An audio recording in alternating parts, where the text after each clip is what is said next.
Meron tayong dumating galing sa ating TikTok shop mga tol. Yan. Buksan natin. Yan o. Hindi ko alam kung ano to eh. Uy! Game console, boss. Boss, game console. Grabe naman yan. R36S mga tol. Ito na paro. Pak.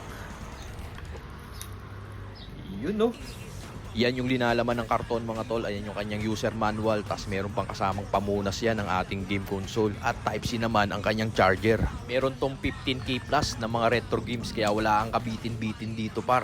3000 mAh ang battery niya. At kaya nitong tumagal ng 6 na oras na dire-diretsyong laro. Di mo na nga rin pala kailangan ng wifi dito boss. Dahil rektahan na to. At lahat ng paborito mong laro ng kabataan mo nandito na sa ating mabisang game console. Mula dito sa Marvel vs Capcom, Prince of Persia, tas tong X-Men na mabisa, may Need for Speed din yan par. Meron din Dragon Ball Shin Budokai at marami pang iba. Kaya kung natripan mo tong mabisa nating game console, check mo, nasa yellow basket natin to.